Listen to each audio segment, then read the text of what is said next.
Welcome to The Hidden Load for the educators and leaders in medicine who hold everyone up. We will tackle the hard topics and help you conquer your chaos and get to calm, all by starting to acknowledge and remove that hidden load. This podcast is a space for us to name the things that are common but not normal. Each week, we'll look at the invisible weight you're carrying and explore practical coaching-based tools to help you find more calm, better boundaries, and a sense of purpose that doesn't require you to run on empty. I'm so glad that you've carved time out for yourself today. Let's get into the episode. Welcome back to The Hidden Load. I am your host, Dr. Santina or Tina Wheat. And I am so glad that you are joining me today for this important conversation, because we are talking about a moment that almost every educator and leader in medicine has experienced. Yet almost none of us talk about openly while it is happening. Now, I want you to take a moment and visualize this scenario. You receive an email and it says, "Congratulations." It is an invitation to step into a new role. Maybe this is the chair of a high-level committee. Maybe it's to take over as the clerkship director. Maybe it's to lead a clinical division or to step up to an executive task force. On paper, this role is exactly what you have worked for. Your qualifications, they're clear, and your peers respect you. But the moment that you read that email, there might be a physical reaction that takes over after the initial excitement. It could be that your chest tightens. It could be that your mind starts racing. It could be that your palms start sweating. And then a quiet, insidious voice whispers in the back of your head. It says, "They made a mistake. They don't actually know what goes on behind the scenes. If I accept this role, this is the moment that I finally get exposed and they will realize that I am a fraud." Welcome to the hidden load of imposter syndrome. Just about every educator and leader that I know has shared a moment when they have experienced this. This is not just an individual quirk. This is not just a lack of confidence. In healthcare leadership, self-doubt can be a chronic cognitive drain. It is a literal tax on your leadership bandwidth. And so today, I want to pull back the curtain on what it truly means to navigate a seat at the table. We're going to dismantle the myth that you have to feel 100% ready before you sit down. And we're going to explore how you can tell a difference between a paralyzing insecurity and the necessary, healthy discomfort of professional growth. And then, importantly, we're going to talk about how we, as leaders, are able to support our colleagues and trainees when they are stuck in this exact same spiral. So I wanted to talk about this because I had a recent conversation with someone who expressed that it was difficult to speak up in a meeting. And when I asked the question why, they said because they hadn't been doing this long enough, or because everyone else that was in the meeting had more experience than them. And the reality was that wasn't true. They were absolutely experienced enough. They needed to speak up. But it reminded me of a distinct transition in my own career where I felt similarly. It was time when I was offered a leadership role. I had worked really hard to get it. I had been working hard on the clinical aspect. I was teaching, I was publishing, I was checking every box. And when the title was handed to me, I was hoping that that external validation would finally allow my internal critic to be silent. I was kidding myself. Instead, that critic just got louder because I felt like an imposter, especially standing in rooms filled with people who had trained me and who had been leading since before I was even in residency. And so when I reached that point, I did what many high achieving healthcare professionals do. I tried to overcompensate through a flawless performance. But of course, no performance can be flawless. I assumed that to protect my seat, I could not show a single crack in my armor. If there was a question that was asked in a meeting and I didn't know how to answer the question off of the top of my head, I would spiral for days thinking about what I should have said or how I could have prepared differently, how I needed to do everything differently. Because of this, I would spend hours prepping for routine briefings, thinking about what questions would be asked, how I would respond, how I could be prepared. I would treat a 15-minute committee update like it was the defense of everything I had worked for. And I wouldn't delegate because I was terrified that if I handed something off and the person that I handed it off to made an error under my watch, it would be treated as definitive proof that I shouldn't be running the show. So this meant in reality, I was white knuckling my leadership. And I was driving myself to pure exhaustion under the guise of trying to reach excellence. But when I look back at that version of myself, I realize something profound. I wasn't actually leading. I was actually hiding. I was hiding behind overwork. I was using overwork as a shield to keep people from looking too closely at the things that I thought were my inadequacies. My imposter syndrome had turned a massive professional opportunity into an invisible prison of my own making. It meant that I didn't feel excited to show up every day. I was so busy trying to prove that I did belong at the table that I didn't always use my voice in an effective way to change the room. I want you to let that sit with you for a second. Have you ever turned an opportunity into an exhausting performance just to keep from being found out? So let's break down the anatomy of the hidden load. Because we use the term imposter syndrome, in my opinion, far too loosely in medicine. We tend to view any form of self-doubt as a psychological pathology that we need to fix with a mindset readjustment or wellness module. And I don't think that's always the case. I watch this impact my learners in thinking that if they don't feel totally comfortable with something, that they can't go and do it. And so I want to offer you a critical reframe. And this is the core thesis of how I think we should manage this load. Insecurity tells you to hide, but a healthy growth discomfort simply asks you to rise. When you step into a new leadership position, you should feel a level of discomfort. It is to be expected. If you don't, then you aren't stretching yourself and you won't be able to grow. You won't be able to have new possibilities. Healthcare environments are staggeringly complex. They are rapidly changing and they are absolutely high stakes. If you are a program director or a clinical lead, you are navigating budgets, institutional politics, and human dynamics that you were never taught in medical school.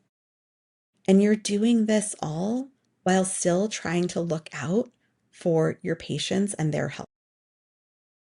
So healthy growth discomfort says, I haven't mastered this skill yet, and that makes me nervous and feel exposed. But I do have the foundational capacity to learn it. It focuses on the process of development, and it focuses on your possibilities. On the other hand, paralyzing insecurity says, because I don't know this right now, I am fundamentally incompetent and do not belong in this room. That paralyzing insecurity focuses on the flaw in your identity. It makes you feel like you can't move forward. The hidden load happens when we misinterpret that natural, healthy growth discomfort as an identity crisis. When we mistake the normal learning curve of leadership for personal fraudulence. This matters because when we label everything as imposter syndrome, we build a habit of retreating from the table. We stop raising our hands for the very roles where our perspectives are absolutely and desperately needed, particularly for those voices who are underrepresented in medicine, particularly for those voices who already face systemic headwinds that amplify these internal critiques. So we need to rewrite the rules of the table. So how do we actively manage this load on a random Tuesday when that self-doubt creeps in? Well, I think we need concrete, tactical interventions that can pull us out of the performance trap. The first strategy is to differentiate the data from the drama. Imposter syndrome thrives on drama, the emotional narratives that we build around the events. When an administrative project does not go perfectly, the drama says, well, everyone realizes that I'm a terrible leader. I want you to force a clinical pivot to the data. What are the actual objective facts? The project missed a deadline because 2 staff members were out sick. That's a fact. That's a system problem, not a personal failure. I want you to treat your self-criticism like a questionable lab result. Look at the raw data before you make a diagnosis. The second strategy is to relinquish the expert illusion. The greatest generator of imposter syndrome in medicine is a belief that a leader must be an all-knowing oracle. We carry our expert identity as clinicians. We carry our clinical identity where not knowing an answer on rounds felt dangerous. And we bring this into spaces where nobody knows the definitive answer. True leadership at the table is not about having all the answers. It is about having the structural curiosity to facilitate the right questions. The moment that you say, I do not know the solution to this operational hurdle yet, let's look at the options together, you are able to drop that load of perfectionism and you're able to invite your team into true collaboration. Then you need to move on to strategy number 3, moving from performance to purpose. When you sit at the table, stop asking yourself, how am I doing? That is a performance question. Instead, move to purpose and ask, what am I here to serve? When you shift your focus off of your own ego and onto your purpose, whether that is protecting your residents' education or improving patient safety or advocating for your faculty, the imposter syndrome can vanish. You cannot feel like a fraud when your focus is on helping others. But fixing our own internal dialogue, that is only part of the battle. It's an important one, and it's important for us to show those who we lead and those who we're educating how we do it. But in addition to that, as educators and leaders, the true measure of our success is how we support others when they are drowning in this exact same hidden load. We have all had these experiences where a brilliant junior faculty member walks into their office, closes the door, and confesses that they want to step down from a committee. Or a superstar resident who finishes a fantastic presentation and immediately tells you all of the reasons why it was terrible. Or why someone that we nominate for a project tells you how they don't think that they're qualified and how you should just do it yourself. When you see someone stuck in an imposter spiral, how do you actually lift that load off their shoulders? Well, you can start by avoiding the validation trap. Our natural instinct as mentors is to offer toxic positivity. We say, "Oh, don't worry. You're amazing. You're doing a great job." Those words are great, and you should be giving praise. But there's a problem here. Validation does not cure imposter syndrome. In fact, when someone feels like a fraud, telling them how great they are often doesn't help. It often backfires. They might just think, wow, I've managed to trick that person too. Instead of validating their feelings, ground them in objective reality. Say this instead: I hear that you feel unprepared, but let's look at the facts. You designed this curriculum, or the student evaluations are in the top 10%, or your peers are actively using your modules, or they're calling you to ask questions. Your feelings are feeling overwhelmed, but the data says that you are effective. You have to point out the concretes. The next part of the strategy is to share the behind the scenes footage. Imposter syndrome is born out of comparing our messy behind the scenes footage with everyone else's polished highlight reel. If you want to rescue a trainee or a junior faculty member or someone else that you're leading from this load, you need to show them your own unedited footage. You need to tell them about the grant that you didn't get, about the meeting where you felt completely out of your depth, or the days when you still feel the tightening in your chest. You need to normalize the discomfort. I recently had a faculty member who was frustrated about not getting a grant, and I shared all of the no's that I had received, not only over time, but in the just past year. You can also shift from praising genius to praising process. When you praise a junior colleague by saying you're a natural born leader, you're inadvertently amplifying their imposter syndrome. Why? Well, because the moment that they struggle, they will think, I guess I'm not a natural born leader after all. Instead, I want you to praise their effort and their strategy. I want you to say, the way you managed that difficult conflict in the clinic today showed real tactical growth. You didn't give up when you got tense. You paused and you asked the right questions. Teach them that leadership is a muscle built through resistance. It's not a trait that they were supposed to be born with. We are not good at everything from the get-go. We have to learn it. Why is this vital? Well, because your team is absorbing your relationship with vulnerability.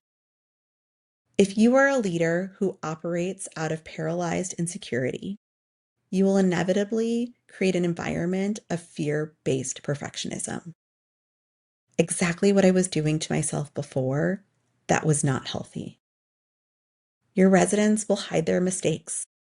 Your faculty will stop innovating because they see that you treat any lack of absolute certainty as a moral threat to your authority.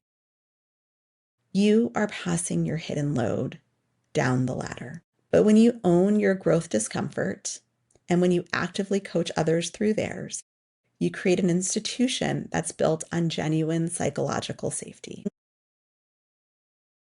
So this week, I have another Monday morning challenge.